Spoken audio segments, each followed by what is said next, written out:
So module 5 is about quality management. And this is chapter number 17 in our book. So let's go over this. What is the quality? I mean, so basically the definition of quality is here. It is measured as physical metric, aesthetic attribute, functional characteristic, personal attribute, or efficiency attribute. So basically, first few slides are about quality, quality principles, quality gurus who contributed in the field of quality management. So let me go on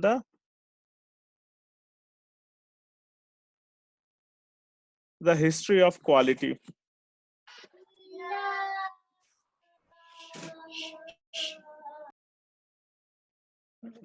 Thank you. So brief history of quality control.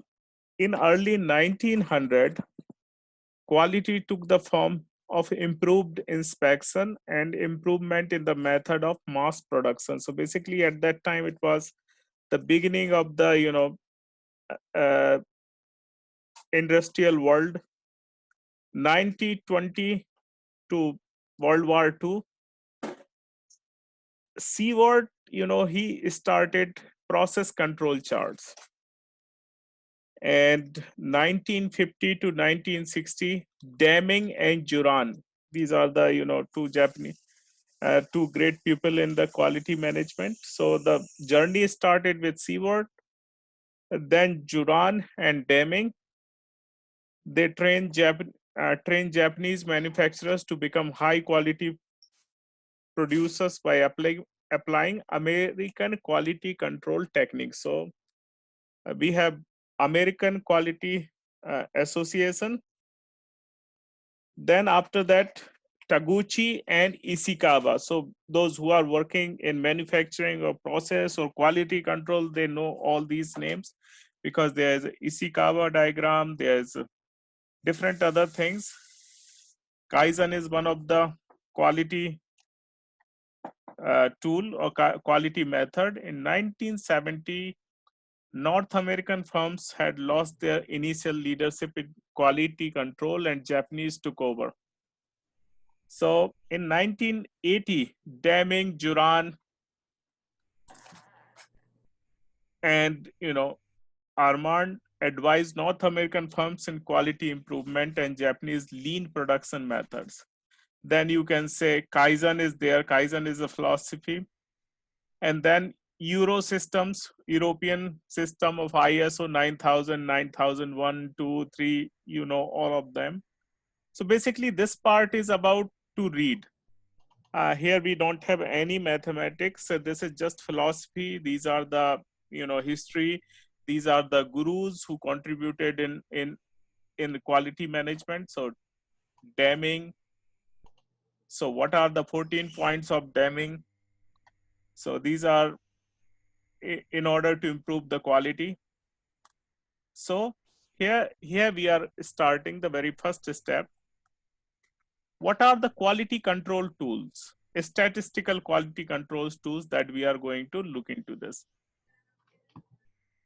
Pareto diagram, which is also called 80-20 rules, a scatter plot, which is very simple. You have two variables and you plot the scatter plot.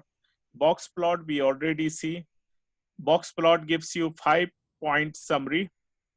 Minimum, maximum, quartile 1, quartile 2, quartile 3. This is box plot.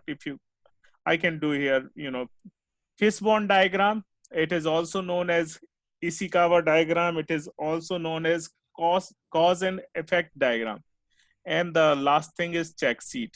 Check sheet, which you see in your any inspection or for example car servicing. They have the check sheet in order to check they have done all the inspections or not. So similarly, this is check sheet. These are the descriptive tools. What are the analytical tools? We have control charts that we are going to learn. So one by one. So here I can just show you here. For example,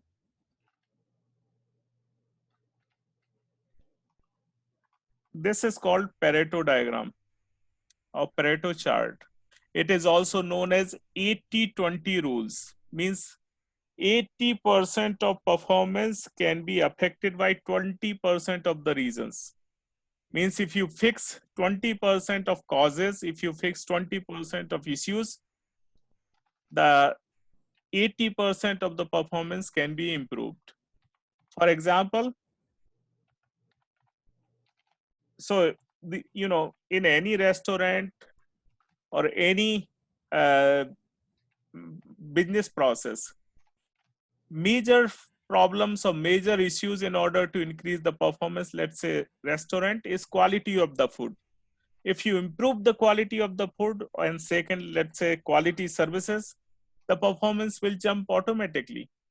What does it include? It includes two charts together or two things together. Number one is these bar chart, or you can say these are the column charts, column chart, and ogive. Ogive is the cumulative one that we learn in graphs. So this is directly we can get on Minitab. I will show you. This is the second thing. For example, this is a scatter plot where here is the defects per million machine speeds. So this is just a scatter plot. The third thing is box plot. Box plot gives you the 5 number summary: minimum, maximum, first quartile, second quartile, and third quartile. So let me go through Minitab. I hope you can see my Minitab.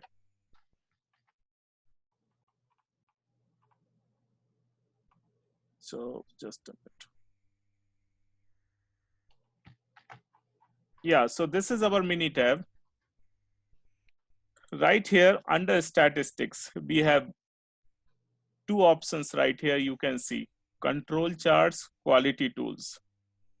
So I'm just going to do, let's say control here. I will do control chart later. Here we have Pareto chart and cause and effect chart. So I don't have the data for Pareto chart, but you can simply select from here and you can do it. So this is Pareto chart. Let's say the second thing, graph. Under graph, you have scatter plots.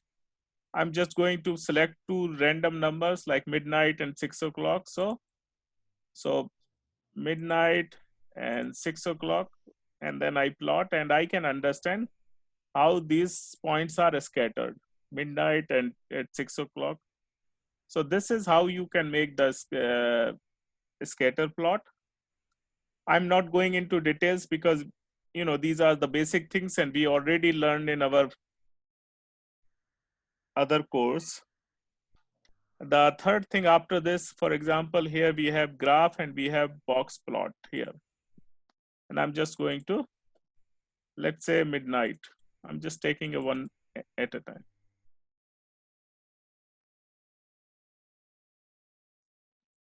So here, this is the, for example, if I put, just mouse here, Q1 is 21, median is this, Q3 is this, interquartile is this, N is equal to 20. And you can also, 20 and 27 are the low, minimum and maximum point. Here you can see this is 20, 27, and these. So basically, and if there are outliers, it will represent. So basically, this is box plot. Similarly, we have one more thing which is called histogram, and that comes under right here. And I'm just going to show you. I'm just going to take again, and here I have level options, and you can put also data used by. Here you can and this is histogram. You can edit graph by number of bars. So like I am just going to do binning, how many bars, number of intervals, how many you want automatically, or you can just, I need 4 of them, that's it. So this is coming like this. So this has been changed, and you can do all different kind of things. So this is histogram. Now I'm going to show the one more thing, which is fishbone diagram. Fishbone diagram. Let's talk about COVID-19, and what are the causes? Why this? Uh, so basically, this is called. It has three names. This is called fishbone diagram, cause and effect. So this is effect, excessive length of stay. These are the causes. And this is also called Ishikawa diagram. So it has three names. Now, if you have all these, what are the causes, what are the things? So let's draw a simple fishbone diagram using Minitab. We have this option under Minitab. So let me see. So pupil, machine, what else? You can find various causes: material,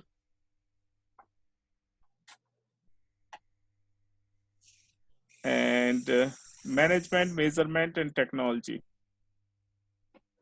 Management, measurement, and technology. So these are the basic causes that any effect can have.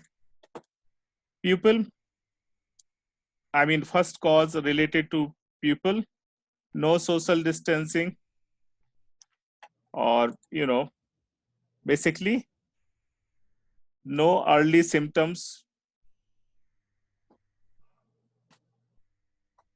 So this is machine, no fast rapid testing.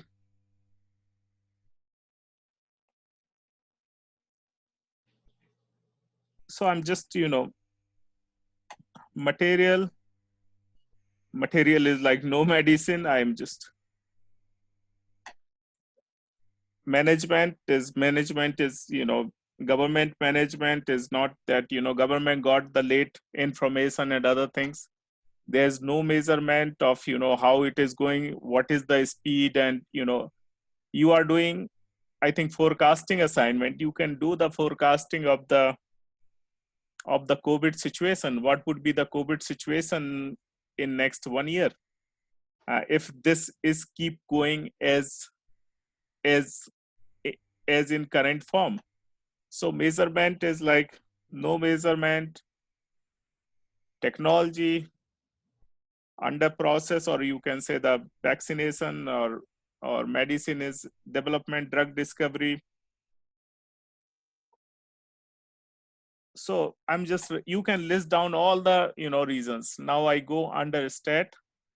Here we have a quality tool. Under here we have cause and effect. So basically I'm just going to personal here, I'm pupil, machine, material, uh,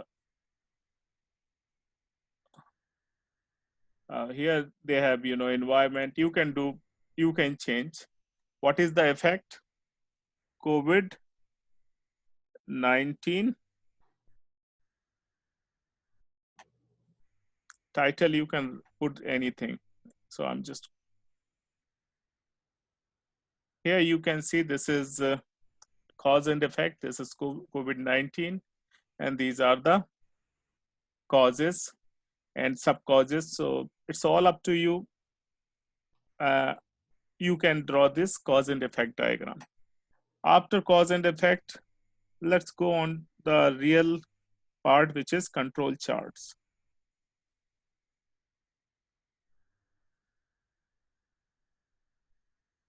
So basically, what does it do?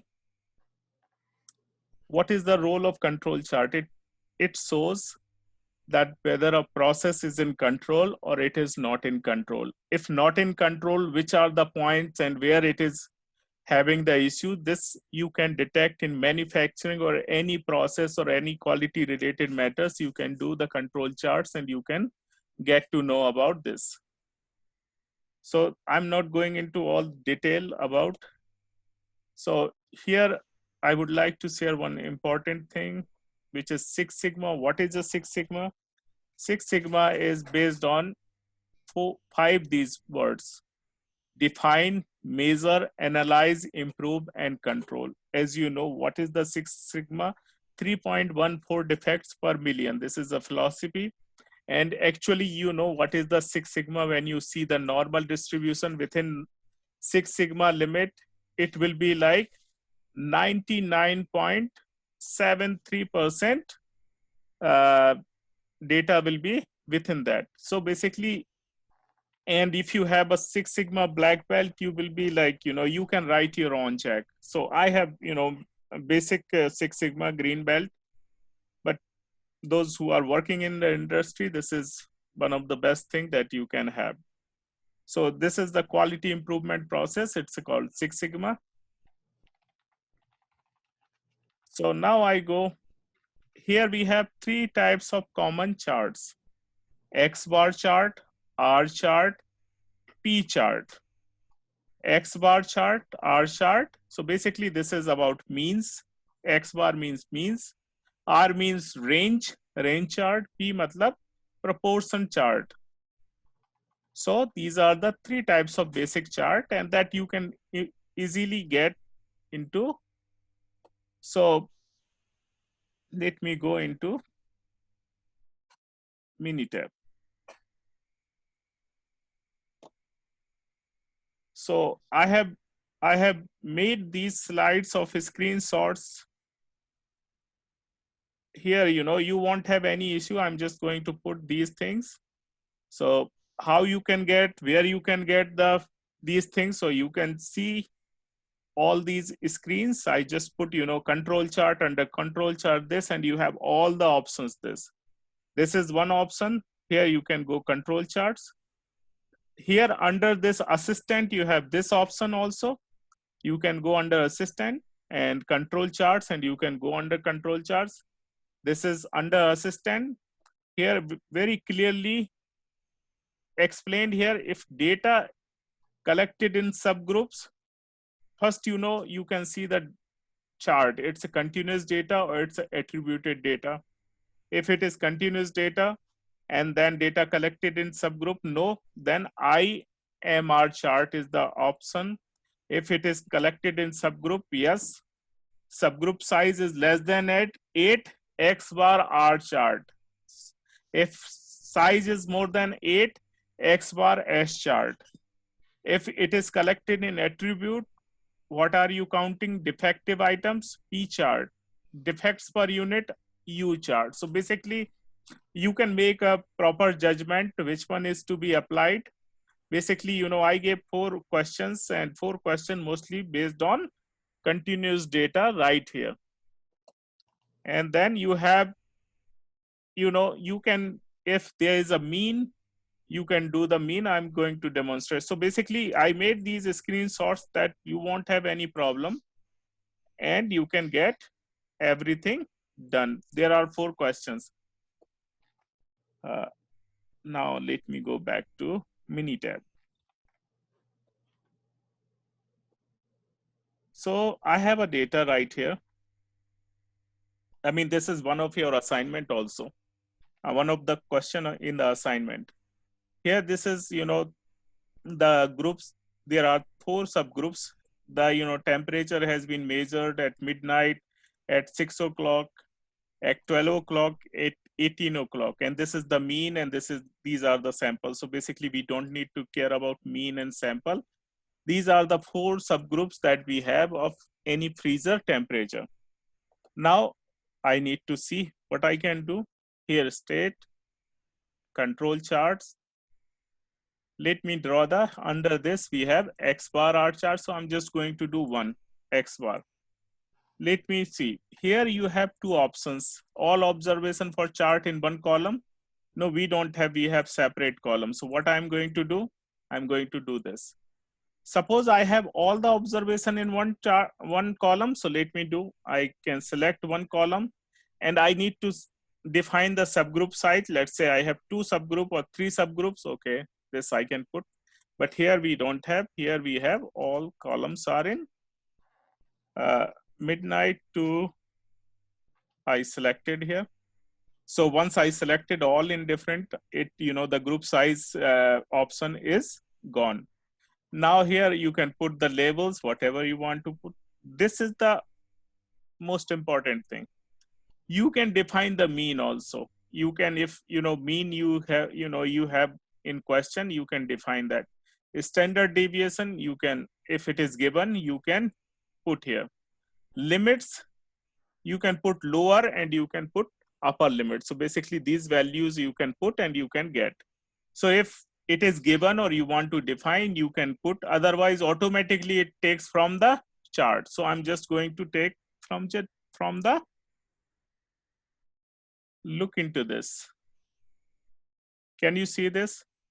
So this is a mean, this is lower control limit, this is lower control limit, this is upper control limit.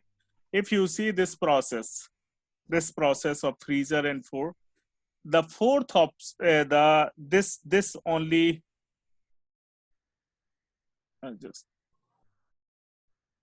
only this is out of control, rest are within lower limit, a upper limit and lower limit. You know what is lower limit and upper limit?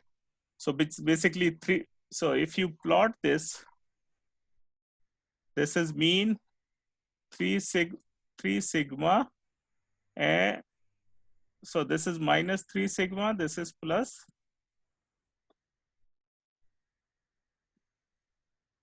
So basically what you can, so this is upper limit, lower limit. Now, since we can't say this process in control because this line is going out of the limit. Here, 1 point more than 3 standard deviation from center line. So exactly 3 standard deviation.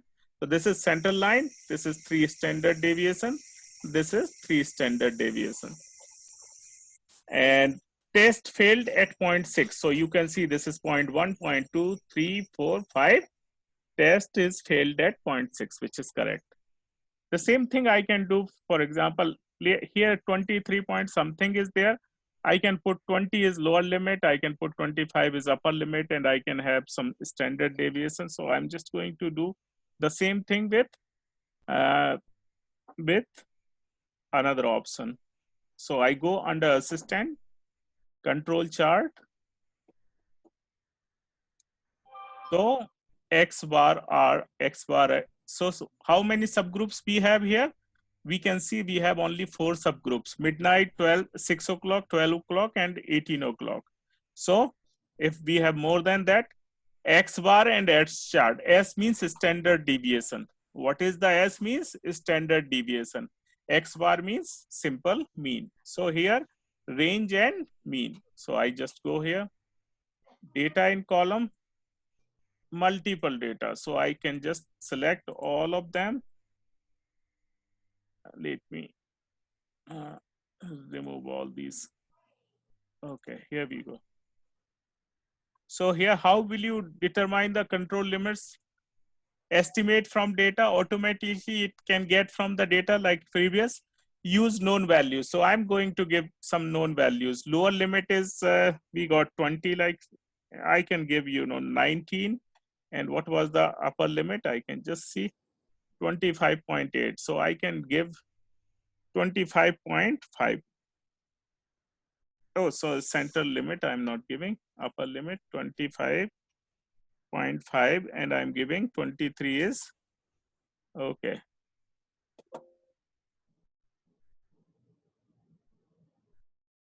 Oh, range.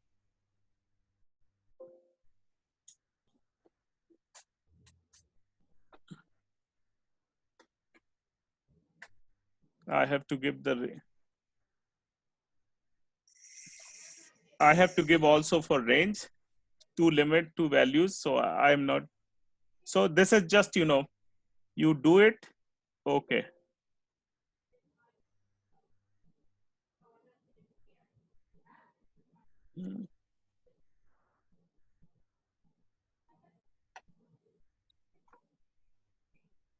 Okay. So I'm just, I just estimate from the data. Now it's fine. Now here you can see this. Earlier we did only X bar, it has also range.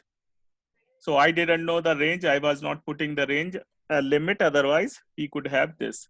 So here you can see the process mean may not be stable. It is clearly saying at 5% subgroup is out of control. So basically you can read this. And it gives, so this is mean and this is range. Now similarly, so basically this is the complete description. So this is, now similarly I go on stat, control charts. We have all the control charts here, X bar R chart, X bar S chart. Then we have IMR chart. And so this is, you can just do it. So I can do another one.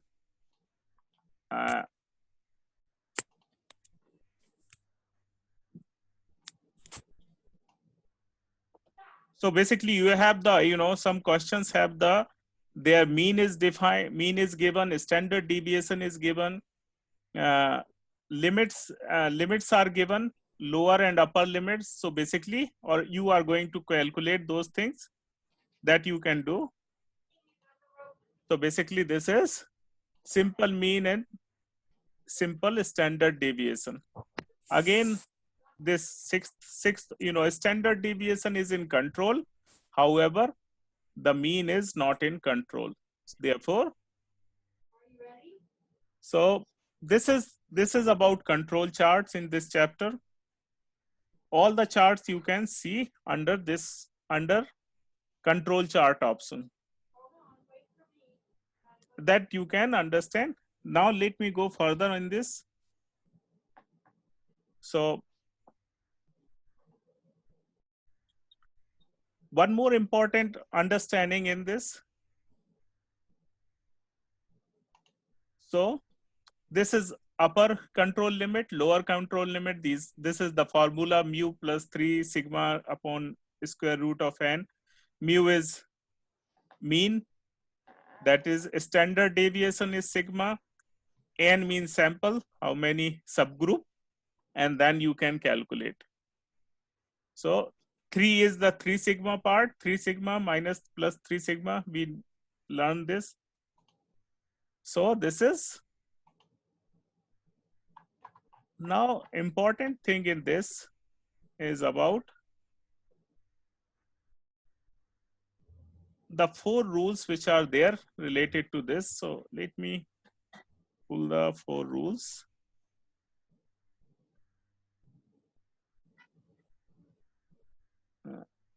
So this is, plus minus 1 standard deviation is 68%. Plus minus 2 standard deviation 95.44, and plus minus 3 is 99.73. So this you always remember what is, these are the values of 2 sigma, 4 sigma, and 6 sigma. So always remember. Now let me go with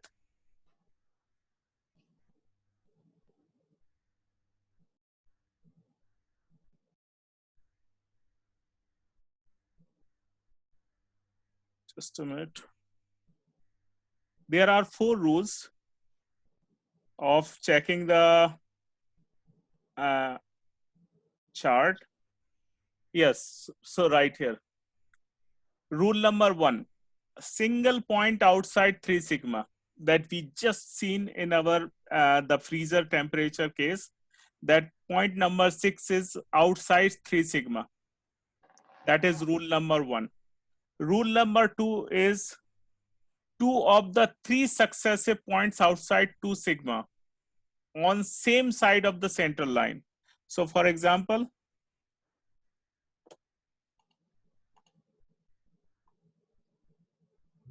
so here for example, this is lower control limit is 3 sigma here, upper control limit is 3 sigma here.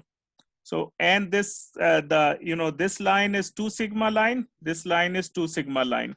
This is 1 sigma line and 1 sigma line. So, rule number 1, beyond 3 sigma. So, basically, this is upper control limit, this is going about. So, rule number 1 is applicable. Rule number 2 is two of the three beyond 2 sigma length. So basically you can see this is the 2 sigma line here, this is the 2 sigma line. If you can see my mouse cursor, this is 2 sigma.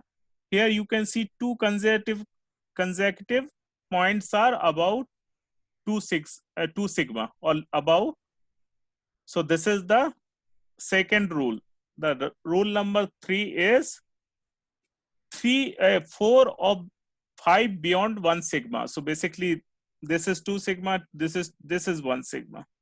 So here you can say 4 consecutives are beyond 1 sigma. Here rule number 4 is 9 successes same side length. So basically here you can see 9, 1, 2, 3, 4, 5, 6, 7, 8, 9. So basically this is rule number 4. These 4 rules we have to check, and last two questions are based on, you have to make a chart and you have to see whether they are about, beyond 2 sigma, beyond 1 sigma, beyond 3 sigma, that, or they are consecutive 2, consecutive 4, consecutive 9. That is what we have to check. So this is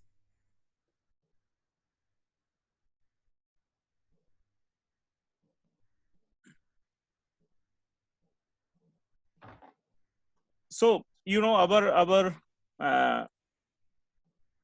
okay, what if they are 2 sigma minus 2 sigma and plus 2 sigma consecutive? No, Jacob, only one side clearly written in the, you can see the clearly on one side. So here you can see the answer, 3 outside sigma on the same side of the central line, same side. It is not like it is on the other side and it is on other side. So it is properly written on same side of central line, on same side of the central line. What is the interpretation of this?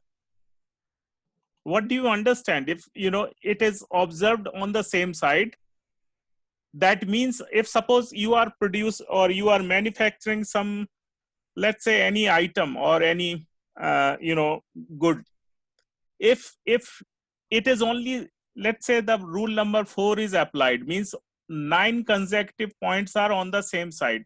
That means machine is having the problem on the one side, and that all these issues are coming on the one side all. If it is going one side here, one side there, that means okay, machine is working properly and it is due to some error. But if all the points you can say on the one side, that means there is a issue in the machine that we have to fix that. Is it making sense? So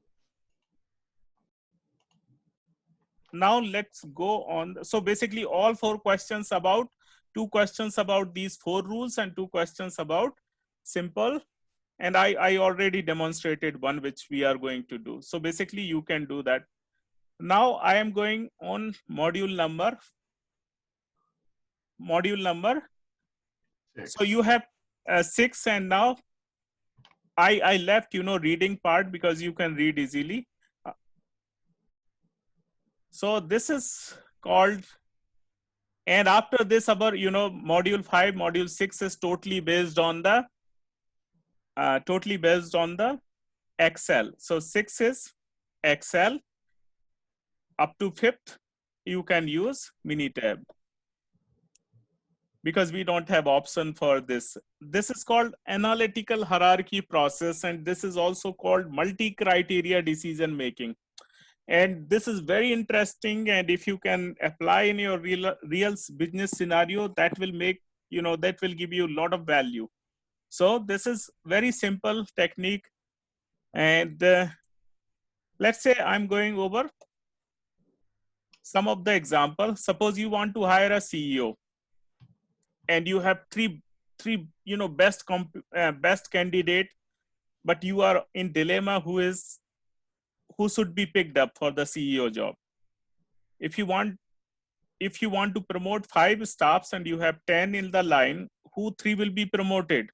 So basically this can be used. Suppose you are in dilemma, You have shortlisted 10 houses and you are in dilemma which house to buy, and you say, no, this feature I like about this house, the location is this house, price is this house better, the structure or architecture or interior of this house is better. You are not able to make a decision, then this technique is useful. Similarly, buying a car, uh, similarly deciding upon which university is best for your MBA based on your tuition, based on your teacher, based on different ranking and other things. So basically we have Eastern Washington, Western Washington, Washington State University. Which one you will prefer? So these are the different multi-criteria decision making example. Now let's go on very simple, buying a car that we always come across. Because again and again, so first I'm not going into the theoretical part, but just only basic thing, that it was proposed by Sati in 1977, 1980. So this is the person who developed this, and he is the pioneer of this technique. So let's go on to the very first step. This is the goal. What is our goal? Goal is to buy a car. Okay, what is the first criteria? The first criteria is about fuel efficiency. The criteria 2 is about reliability. Criteria 3 is cost, or criteria 4 is something else. So there are, now you have 4 different models under each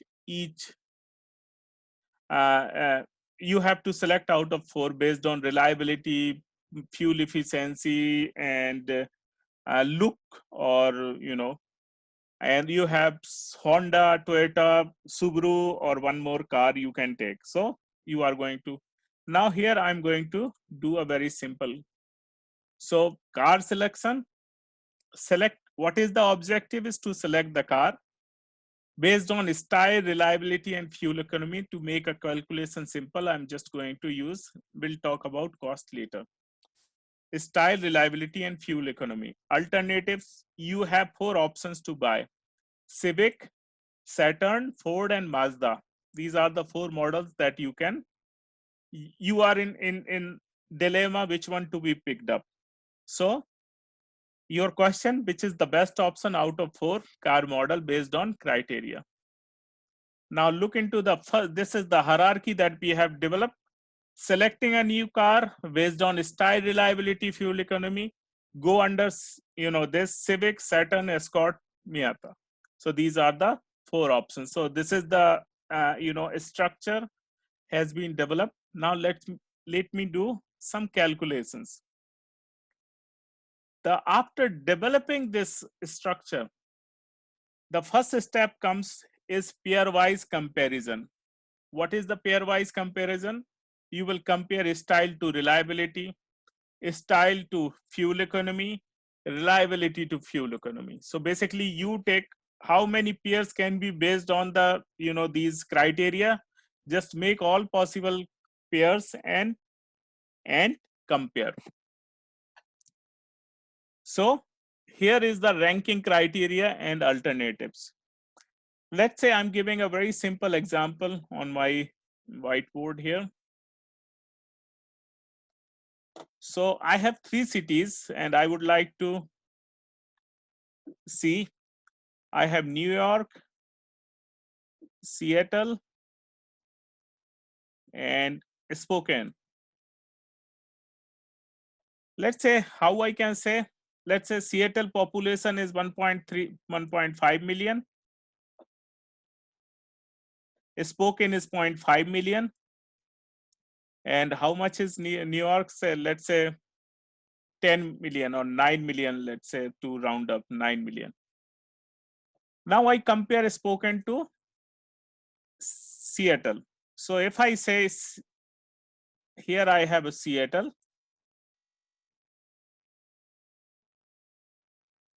So here I put Spokane. So Seattle is 3 times bigger than Spokane. Spokane, Seattle, and New York. Here same, I can say Seattle, or I think I Spokane and New York. I change the order, but doesn't matter. So Seattle is 3 times bigger than, because it is 0.5 and it is 1.5 million, 3 times bigger. What about if I say about Spokane? Same thing I can say Spokane is 1/3 of Seattle. What I will say? Spokane is 1/3 of Seattle. This is a pairwise comparison. Now let me see Seattle to Seattle. It's the same, 1.5 is 1.5, same. So this is same. Now the Seattle to New York, how much? So basically 1/6 is 1/6 of New York. Now I go here, Spokane to, oh sorry, this is Spokane to Spokane. This is 1/3 because I changed the order. So here Spokane to Spokane, it will remain 1. Spokane to New York, how much? This is basically, so 1/18. Now New York to Spokane is 18 times bigger than Spokane. Seattle is like New York is 6 times bigger than, and New York to New York 1. So basically this is the first step that you need to do. So this is called pairwise comparison. If you are doing a survey or if you are taking the opinion from someone in the industry, how you can do? I'm just going to, you have to make the scale like this. So here I can make a Spokane. Here I can make Seattle. 1 is the center point. 1 means exactly same. So 1, 2, 3, 4, 5, 6, 7, 8, 9. On this side also, -2, -3, and I can write up to -9 all the way. So here -8. So this is the scale. So I can ask the opinion of your, where, you know, Spokane to Seattle, where you would like to rate. So 1 is means neutral. If you are rating this side, let's say you are rating here. This means -3 means you are on this side, which is negative side, you know, 1/3 of Seattle. Suppose you are rating here, I can easily understand Seattle is 3 times bigger than Spokane. So basically, you know, this is the rating way, or, you know, judgmental way, based on you can get this primary number to make the this kind of matrix. Is it clear? Because this is the only and most important step in order to do AHP.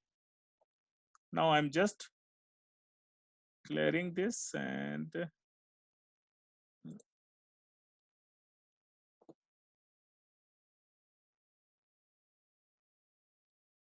so this is the very basic step, pairwise comparison. And here I, you know, 1, 2, 3, 4, you can do this kind of. So this is the very first step to make judgmental matrix based on. So style to style will be 1, reliability to reliability will be 1, fuel economy to fuel economy will be 1. So this is no problem.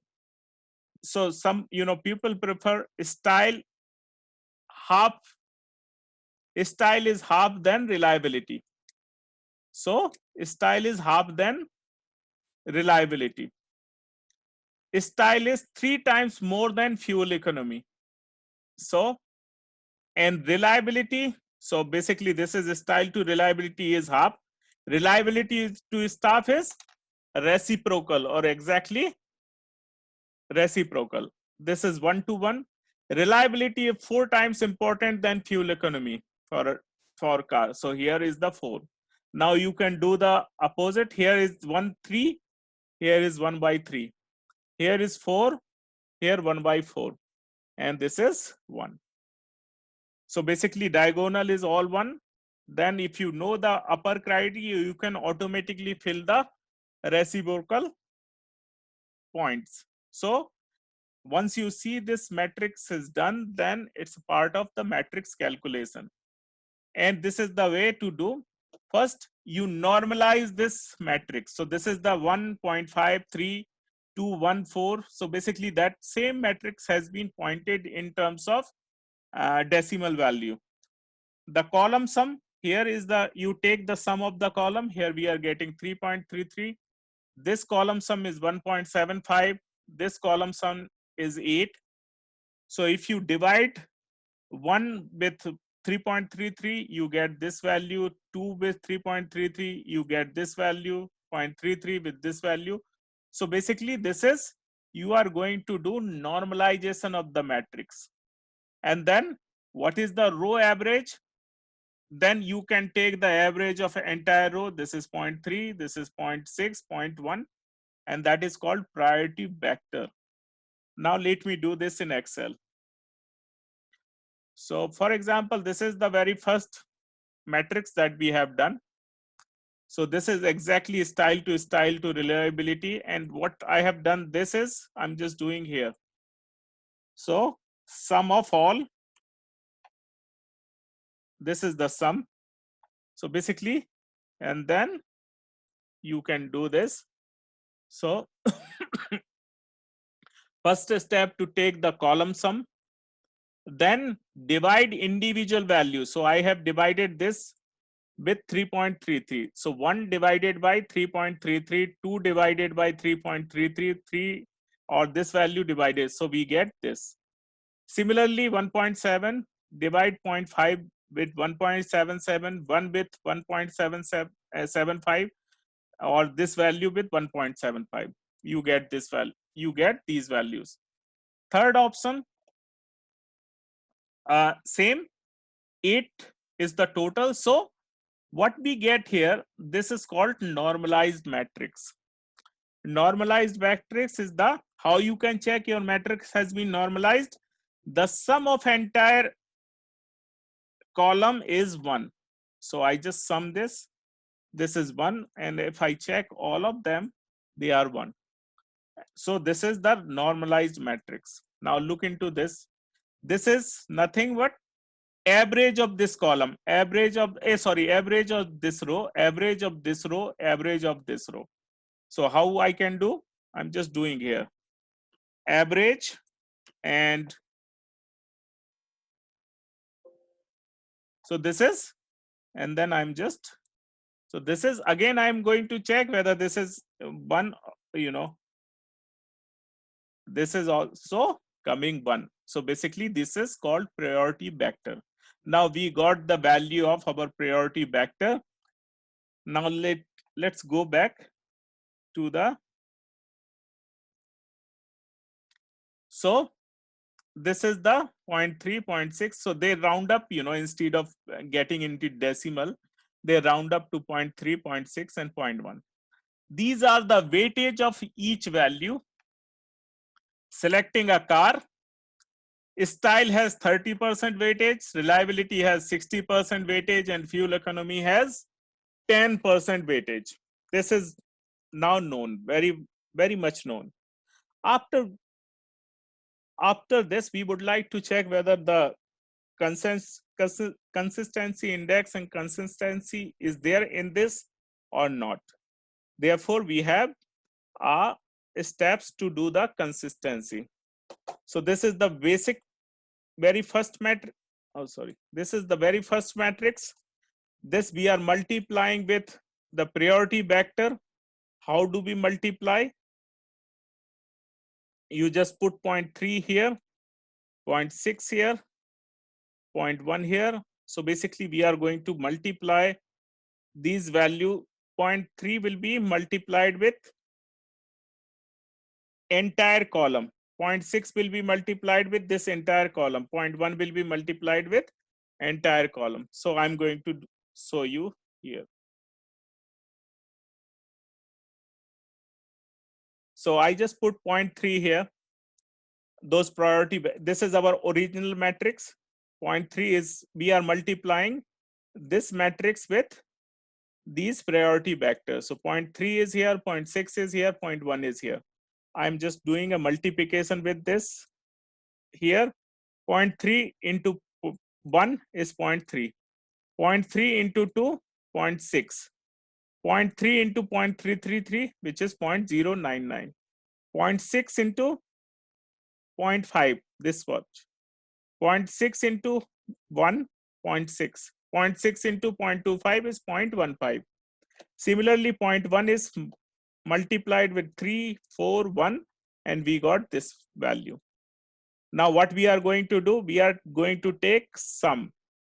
In earlier case, we took the average. Now for this, we are going to take the sum. So I just take the sum of, here you just do, and you get these values. So this I already did here. So these are the values.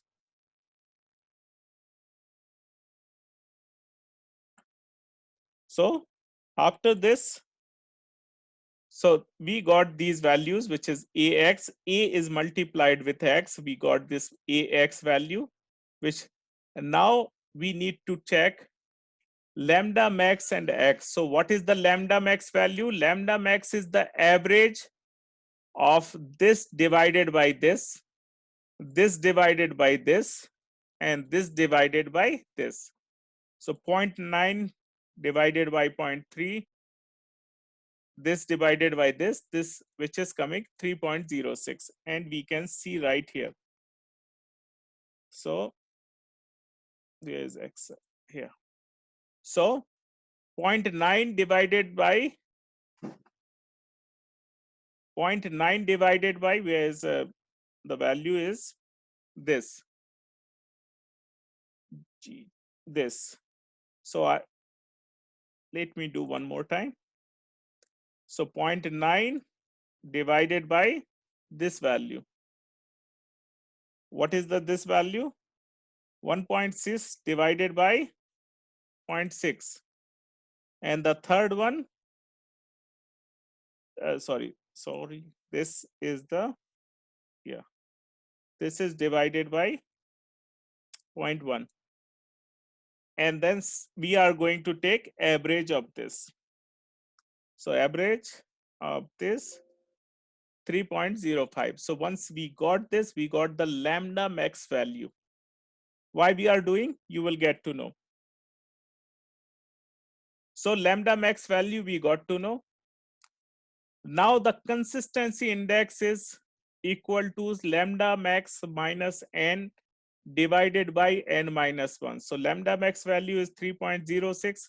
How many criterias are 3 divided by 3.1, which is 0.03, which is 3%. 0.03 is 3%, as you know. So this is CI, which is called consistency index. Now this is called, this is the Sati's index, corresponding index. So for 3, this is already given in the book, or you can refer this from 1 criteria to 15 criteria index is given here. So for 3 criteria, you can automatically pick, like you do for binomial distribution, normal distribution table is there in the at the end of the book. Similarly for this is 0.58 right here. Now consistency ratio is equal to CI, which is we just calculated, divided by this, these value 0.58. So CI is 0.03 divided by 0.58, which is coming 5%. So 0.5% means 0.05 means 5%. So if anything is less than 10%, we can say our evaluations are consistent. And here in this case, it should be less than 10%. In this case, we are getting 5%. An inconsistency of 10% of less implies that adjustment is small as compared to the actual values of eigenvectors. Basically, we have to look into keep the limit up to 10%. So this is done. So basically, this is done correctly. Means this step is done correctly. After getting the criteria weights, we are going to see whether consistency ratio is correct or not. Means style, reliability, fuel economy, this ratio is correct or not. Once this is done, the case is very simple. Now you have style. Based on style, you are going to compare this Civic to Civic, Civic to Saturn, Civic to Escort, Civic to Miata. And so basically, again, making the same matrix, and based on that matrix, we are getting a priority vector like here. Reliability, same for pairwise comparison. Reliability, who is having best reliability, who is having best style, and now which is fuel economy. So fuel economy data we can get through, that Civic gives this much mileage, and total, you just take a total, normalize these values, and you get, okay, Civic has 30%, 24, 21, and 25. Now you get all the values to do the final calculation. So we started with selecting a new car. We have three criteria weights: 30% style, 60% reliability, 10% fuel economy.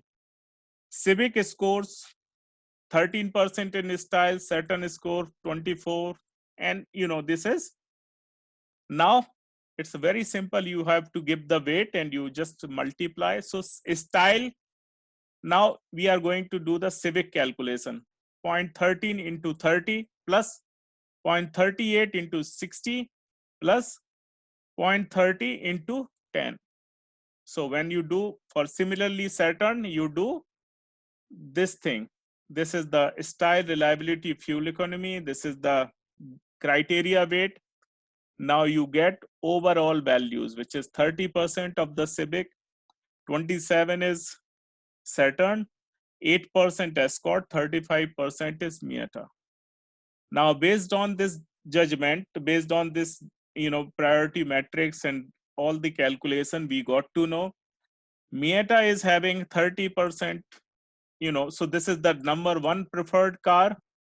Second is Civic, third is Saturn, and fourth is Escort. So basically, this can help you to make your decision. It also helps you to rank the product or rank these cars. Number one is Miata based on these criteria: Escort, Miata, Civic, Saturn, and Escort.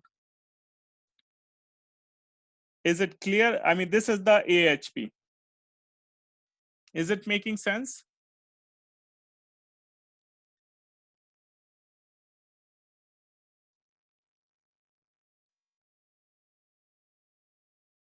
Okay, so I did not.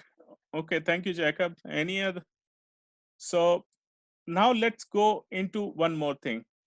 Let's see if suppose you want to add a cost. The cost of every car. Somebody, one is Civic is 10,000, something is, So look into this.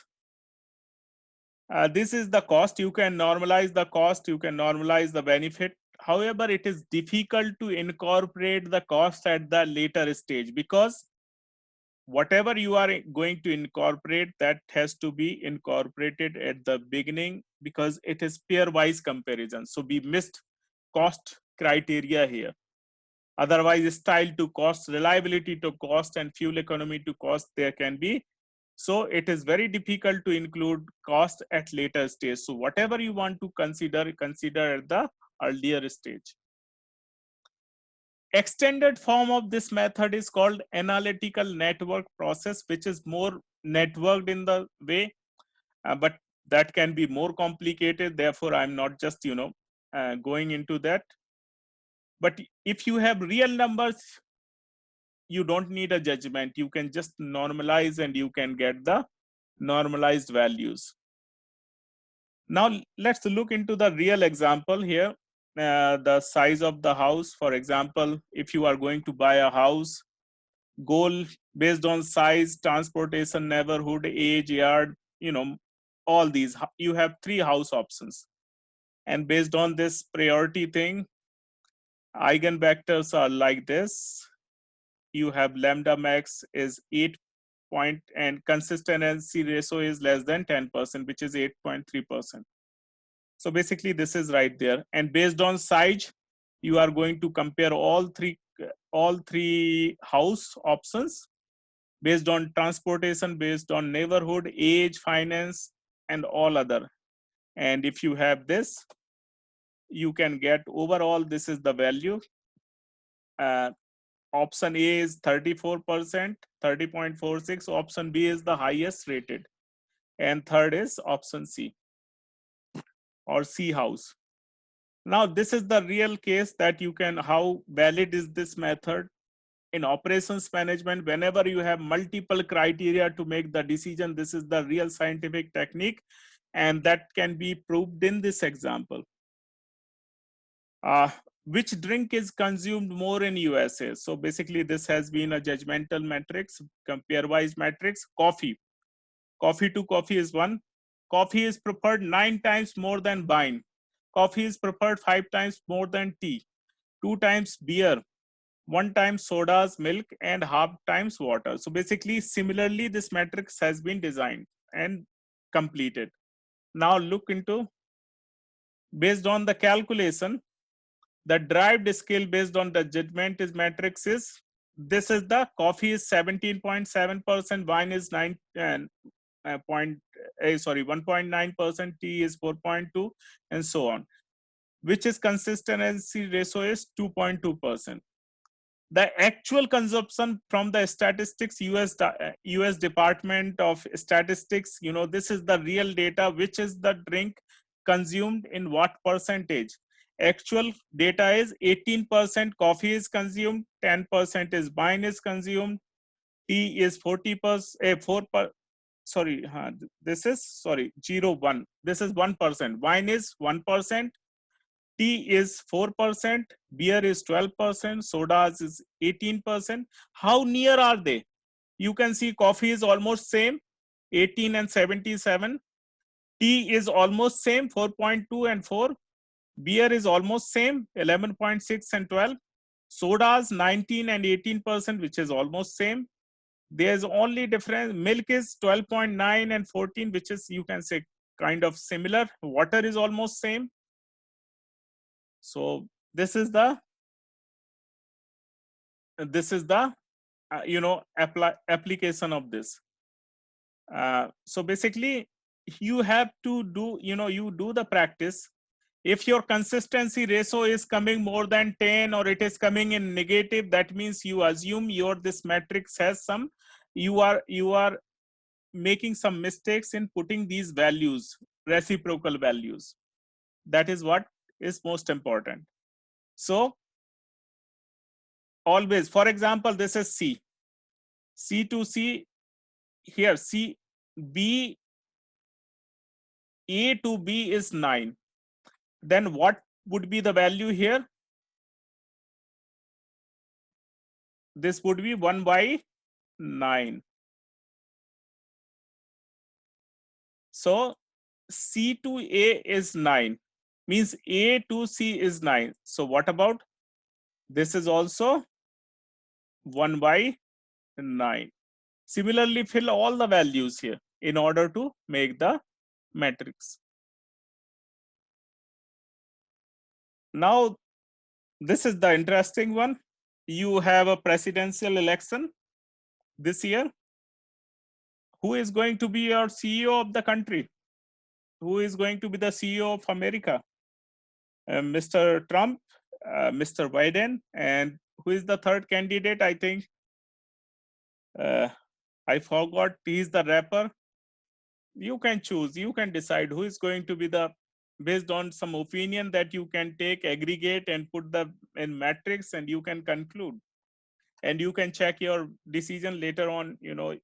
Your matrix or your AHP is good with the real results or not. So This is AHP. If this is good, it is having extended form, which is called ANP. I'm not going to cover. So now I'm going to cover the last option, which is called earned value analysis. So this is the last thing. I will take only 5 minutes or 7 or 10 minutes maximum. Those who are doing a project management, they understand what is the present value of the project performance, what is the earned value, what is the actual work of cost performed. But I'm going to give you very simple example right here.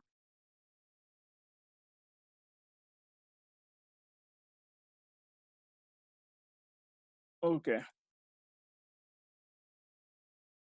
Let's say this is, for example, I have Microsoft project and I do a lot of scheduling and other things basically.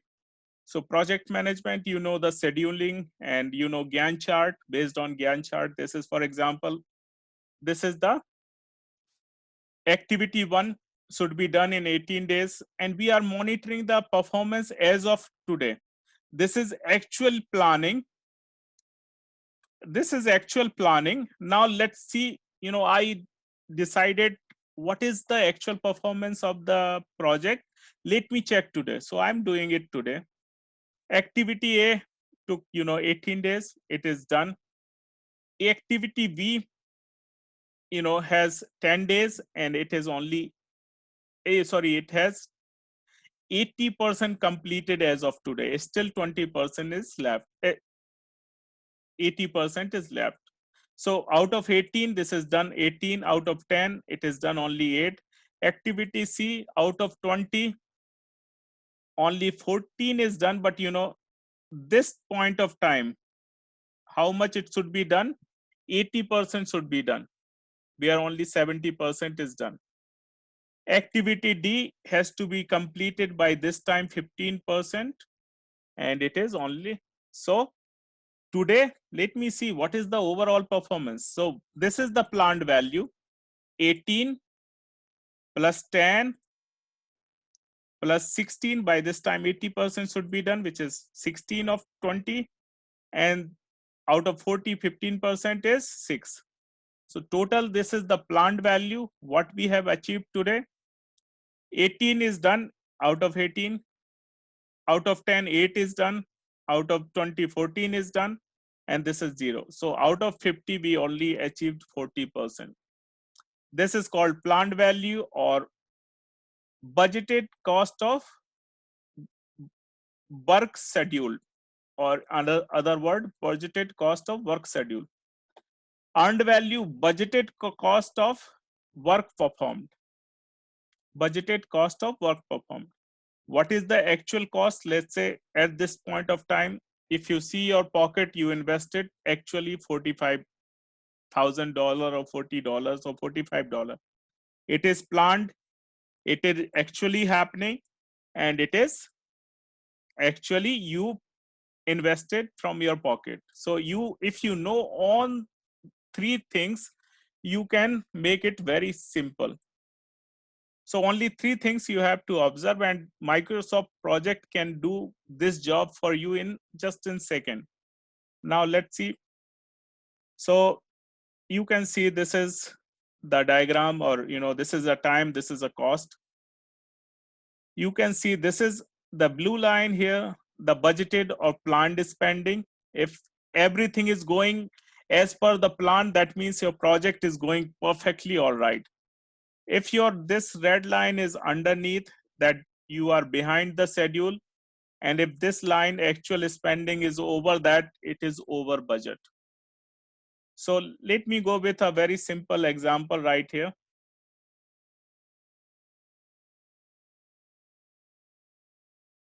So this is very simple example.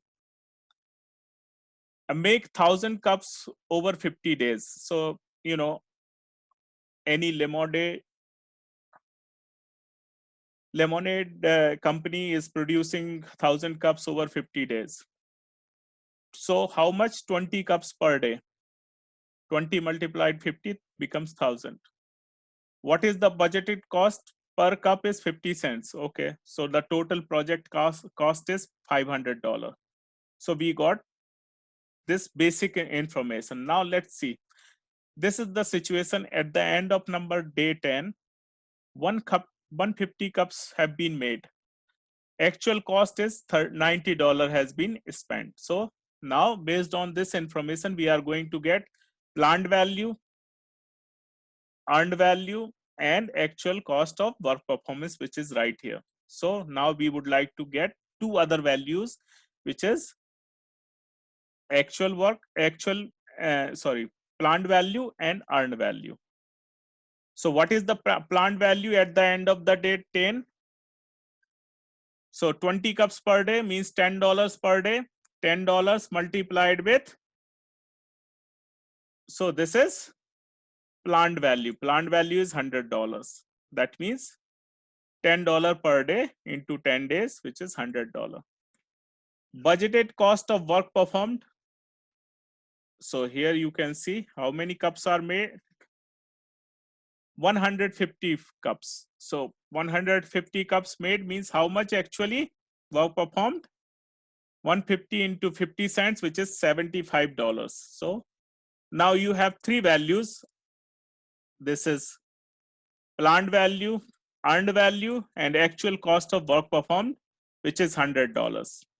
Therefore, SB equal to schedule variance is equal to this, which is $25. Let's see about this.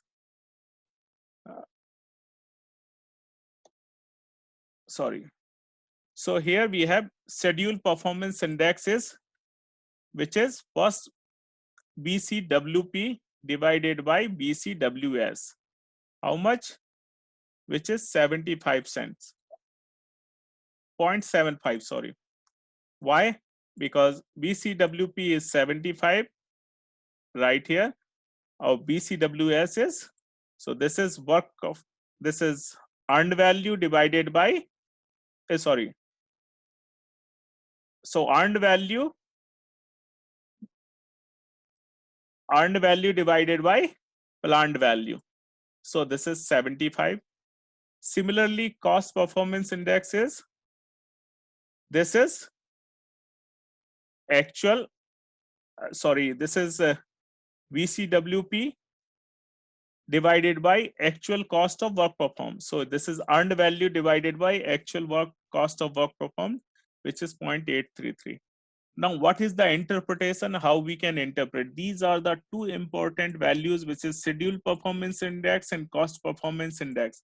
Based on these index, you can understand and estimate that how far this project will go, how much money will this will eat. So let's say this is the, so actual cost. So this is budgeted cost, which is $500. This is cost performance index, which is 0.83. So instead of $500, how much this project is going to eat? $600, which is $100 extra money this is going to. So based on three values, you can see how much it is going to take. Schedule performance, it is going to take 50 days. Now instead of that, SPI is 75. So instead of 50 days, it is going to take 66.67 days.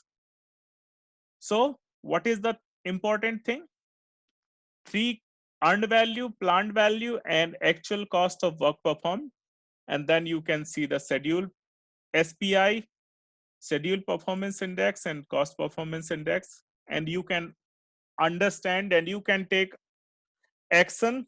You can ask them to work hard in order to complete. And so basically, most of the project managers across all the projects they keep doing this activity, keep doing this earned value analysis every other day in order to check the status of the project, whether it is working, it is getting late, how much extra money it may need, so they can take the corrective measure in order to improve the performance of the project. So these are the few things which I wanted to say. So In module number 6, you have AHP and earned value analysis, and module 5, you have quality control or control charts. So the material is right there. Everything will be right there. So if you have any question related to today's topics, please let me know.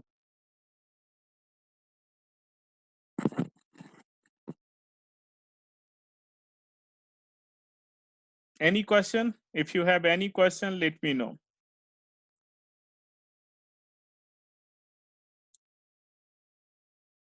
If no, then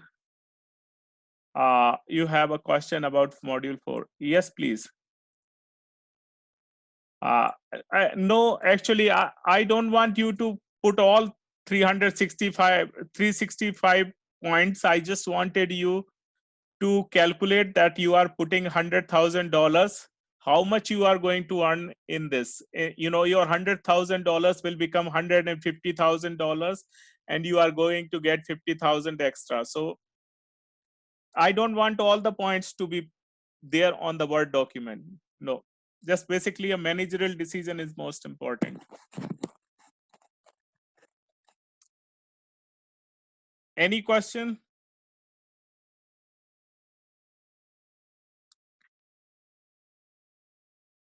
Yeah, so if you include the trend equation and your decision and, you know, just simple calculation, you will get the most welcome.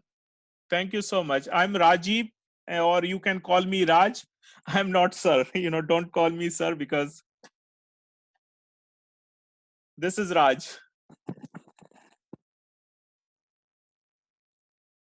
Okay, bye bye. Thank you. Have a nice weekend. Bye. Thank you. Bye bye.